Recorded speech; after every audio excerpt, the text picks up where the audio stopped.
Hello, this is Andrea St. Amand, talking about being squelched today. Why were we more intuitive and more imaginative when we were children or teenagers?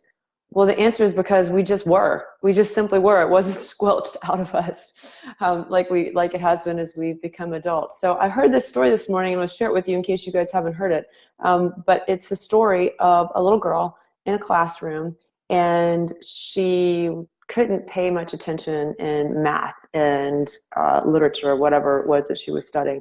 And her teacher noticed that one day they were doing a drawing lesson and that the little girl was enraptured in what she was doing. So the teacher walks back and says, "What are you drawing?" And she said, "I'm drawing God." And the teacher said, "But nobody knows what God looks like." And the little girl said, "They will in a minute." How awesome is that? So there's so much going on there to unpack, but the adult immediately thought, well, you don't know what God looks like, therefore, why are you even trying? Because you might get it wrong.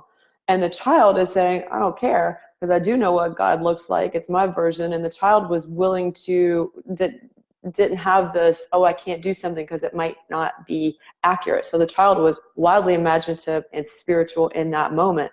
And the teacher's already kind of planning in her head, well, why are you doing this? Because you don't know what you're doing.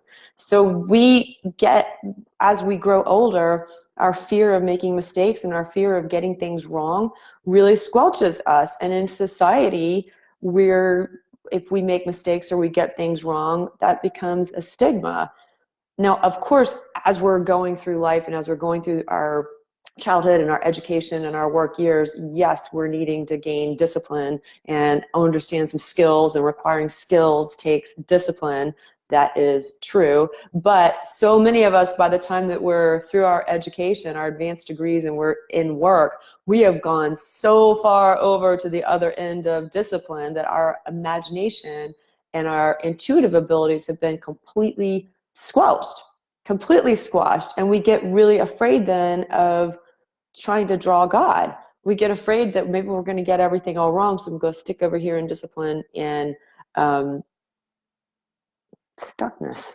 But squelched, that's just having your imagination and your intuition squelched. That's a terrible word, but that's a word that really captures the feeling of that getting smaller, where your spirit and your heart is being depressed. And that's when we do start to feel depressed. And when we can't figure out why we're depressed, because maybe we've tried therapy, maybe everything else in our lives is doing fine, maybe we've even been on antidepressants or anti-anxiety medication, and we're still feeling depressed, it's because we are being squashed.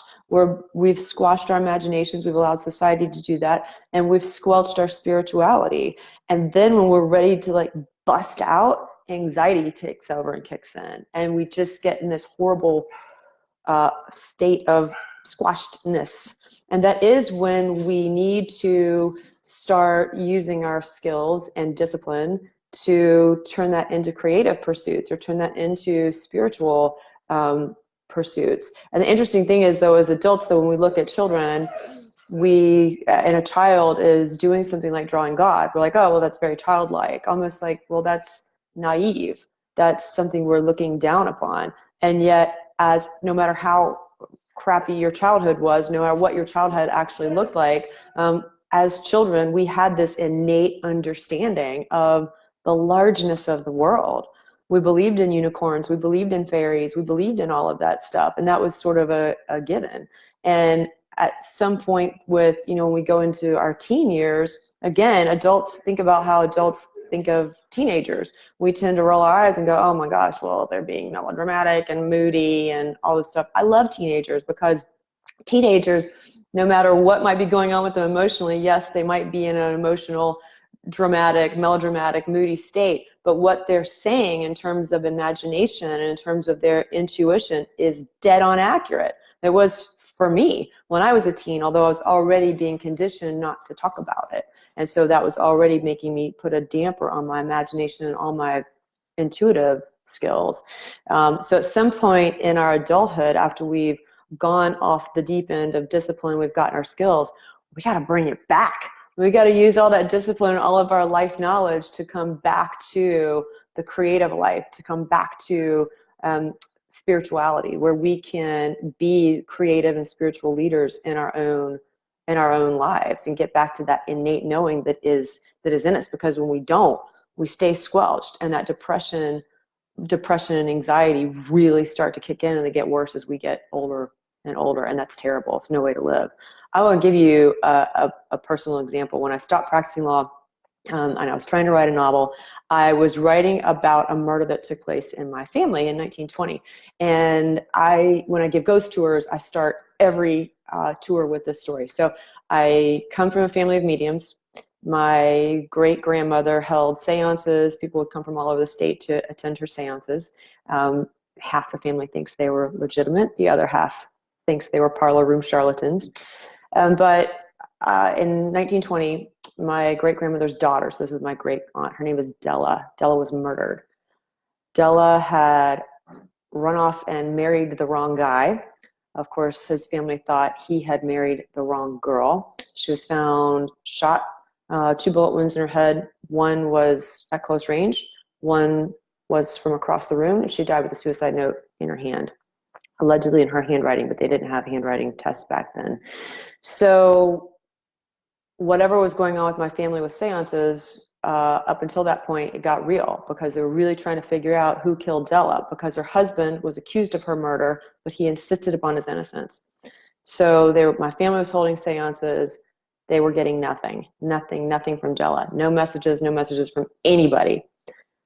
Della's husband was eventually convicted for her murder. He was hanged for her murder. And on the night he died, when my family held a seance, they got a message from Della. Her voice rang out clear in the room. A blue orb came into the room, and it landed on her picture. And her voice said, "My killer is not on this plane."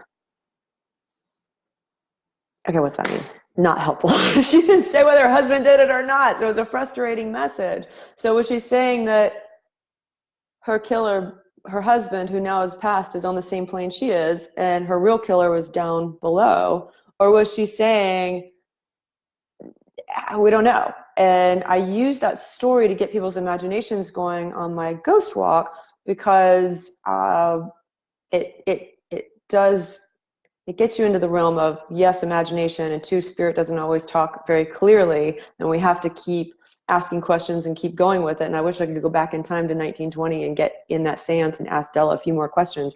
But for me, when I was trying to write a novel about that story, that novel never got published.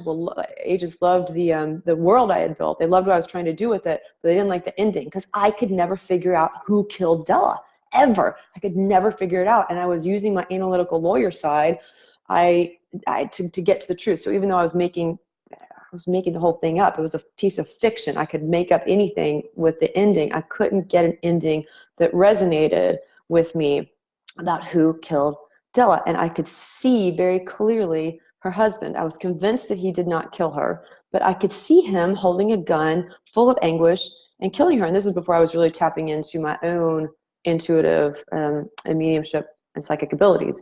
So here I was trying to do something very creative, but approaching it from an analytical way, and I wasn't succeeding in that endeavor. So go forward, and I last fall was doing a storytelling event with a group of women writers, and one woman there, after the event was over, I was telling her about the Della story. She said, "Sit down with me," and she was, as a novelist, "I think I can work through who killed Della. It's not your story because you're not writing a murder mystery, but I think we can figure this out." And then just intuitively, as soon as she said, "I think the first shot was fired by Della," I knew what happened. I knew she was onto something. I said, "That's right. The first shot was from Della. Della did try to commit suicide, but didn't succeed. Her husband then, as morbid as it sounds, finished her off because he couldn't stand to see her in a state of misery." That resonated with me as the truth.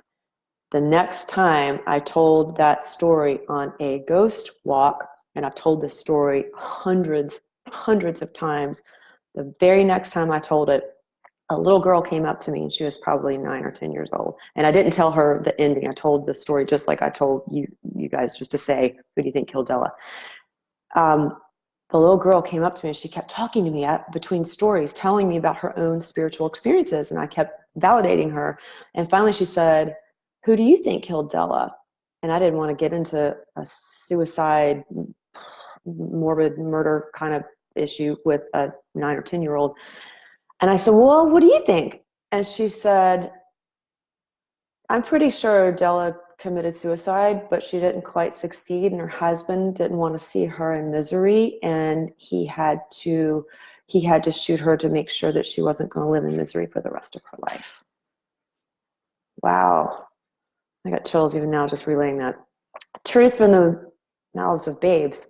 So whether that little girl was psychically reading my mind and gave me that back, or whether she just had claircognizance, that knowledge just dropped in, it validated me and what my own intuition. But to hear that from a child, to hear that she was so open, she was able to relay that truth. And I said, "I think you're absolutely dead on right." So I'm glad her parents, at least till this part, and her teachers so far have not squelched her imagination and her intuition down. I hope she keeps going with that, but maybe she won't. But for those of us who are here and watching, that we can get all of that back, and we need to, because if we don't, depression and anxiety are going to kick in, and we're not even going to be succeeding to our 100% ability in whatever endeavors we're pursuing in life. We've got to use our skills to get our imagination and intuition back. And I do hear people saying all the time, "Yeah, but it's hard to return to that kind of knowing, that childlike state where it's like you're not afraid to get it wrong and therefore you get it dead on right." It is hard, but when you're in a state of depression and anxiety and really feeling like you're not living your authentic life somehow, it's harder to stay there than it is to change. So I've created packages and a course, and I know a lot of these videos and the posts that I'm doing are enough for some people. They're inspirational enough, but for most of us, if change takes work, and so that's why I've created sort of several ways of working with me where you're committed, and we really get down and dirty in a safe and loving environment to get back our intuition and our creative ability, so we're no longer squelched. So when you all are ready to do that, reach out to me, private message me, answer all messages, and I look forward to working with you. Okay, bye.